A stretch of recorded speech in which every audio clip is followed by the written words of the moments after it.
Elliott Wheeler, composer of The Get Down. Uh, Being the composer on a show that is so centered on music, is that intimidating at all? I mean, it's a number of things, Zach. It's both slightly overwhelming when you come into a show like this, when um, you realize just how much music there is, particularly from that era, and the way that Baz works, how interwoven the music is into the story.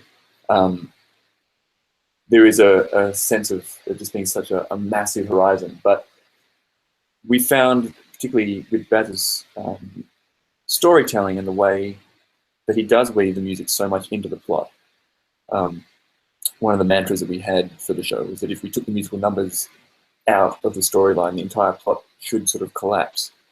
And once we sort of started having some of that structure, working very, very closely with the writers and the choreographers and obviously everyone who was feeding into the project, the storylines and the musical decisions start to become very self-evident. You've got someone like Grandmaster Flash who's feeding us all these examples of, say, sets that he would have done in the 70s, in 77.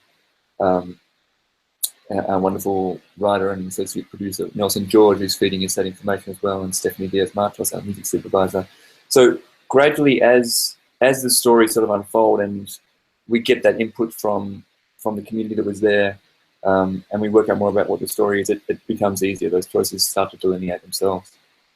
Let's talk a little bit about the show for people who haven't had a chance to see it yet. It's set in the 1970s during the disco era, and it recounts sort of the beginnings of hip hop. And I mean, it's basically just, it's all about music.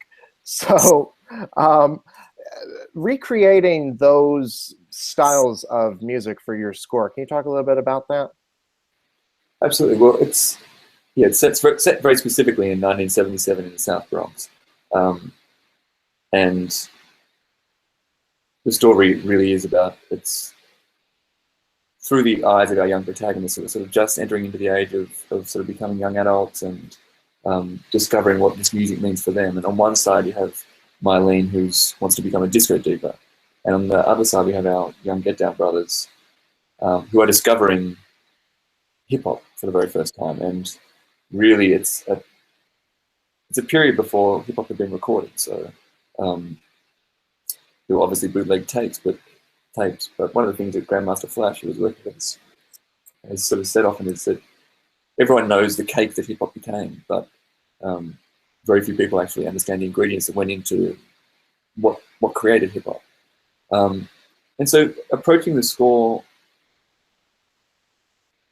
and all the music for the show was very much about taking as much as we could from the people who were there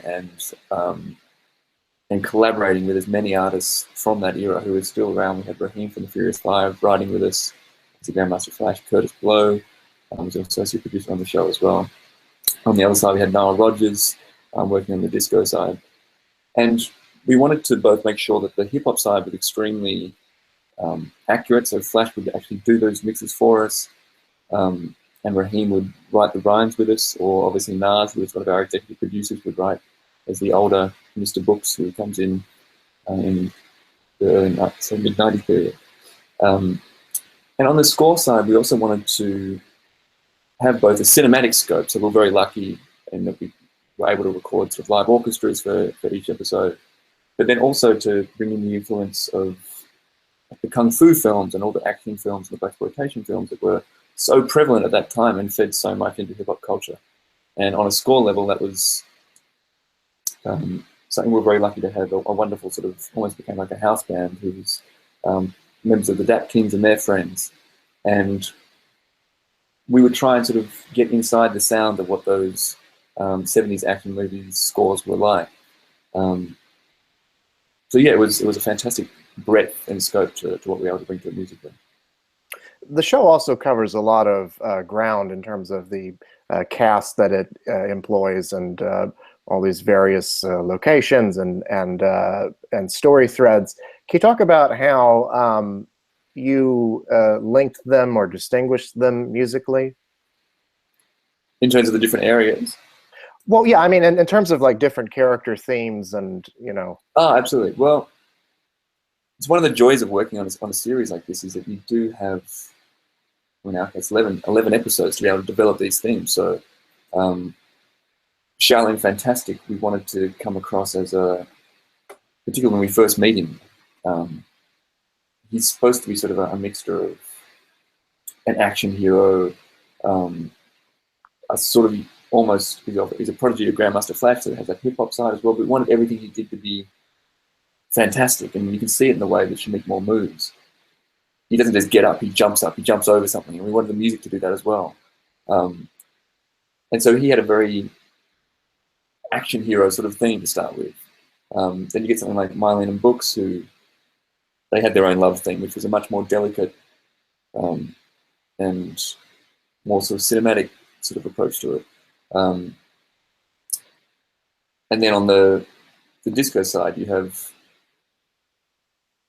all the music that Mylene goes into, and that was very, very particular. We wanted to try and find something for Mylene's music that was represented her background, which was a Puerto Rican Pentecostal, but also had all these disco influences. And one of the tracks in the show that we were very excited to produce was a track called Set Me Free, which tried to combine all of those elements into one to sort of give her own sort of musical language. So it was very much trying to find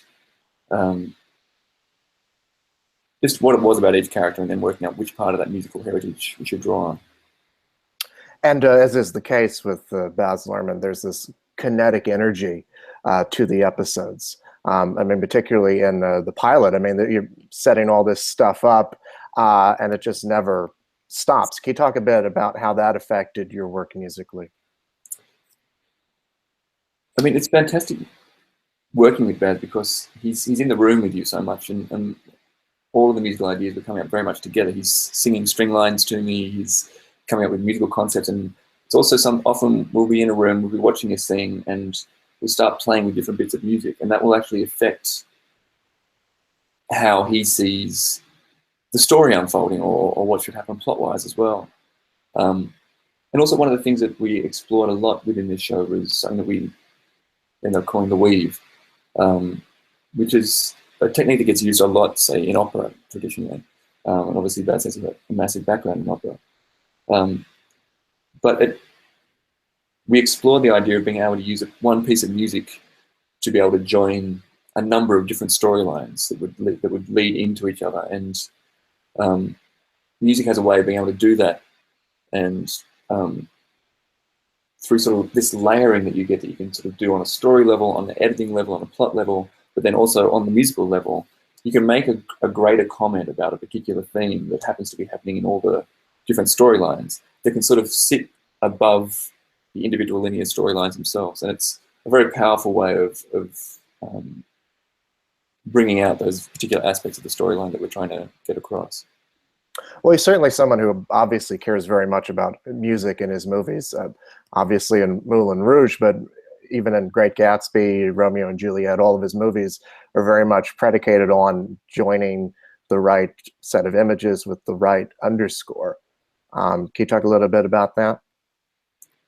I mean, it's just so fundamental to the way that Baz thinks about film, is that the music is so enlivening for his pictures and for his storyline. And what's also fantastic with working with Baz is that we can try so many different options as well. And sometimes you'll want something where the music is leading the storyline.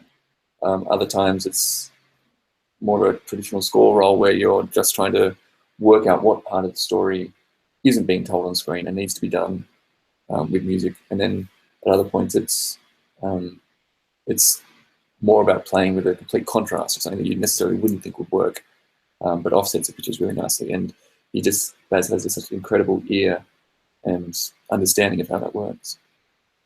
You mentioned a couple of these, but I wonder if you could talk a bit about what some of the highlights were for you from this first season. Definitely, for me, working with people like Grandmaster Flash and Nas, I think, and Raheem, being able to actually be in the room with Grandmaster Flash and seeing the way he operates the turntables and just the depth of knowledge that he has and that he brought to the show.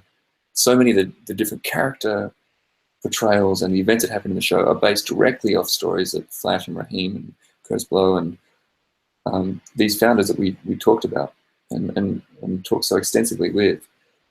And seeing Flash reproduce a set in '77 using the vinyl that he used in 1977, and then being able to work with Raheem and give him a storyline and say, this is where we sort of want it to go, and him being able to work those raps in the style of '77.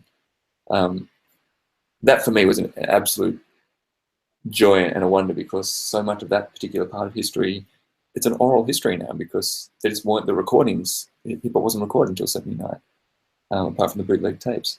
So that was an incredible education for me. And also just working with our young performers who worked so hard and had so much to get through. And their collaboration with both me and Baz and our wonderful choreographers, Rich and Tone Talawega,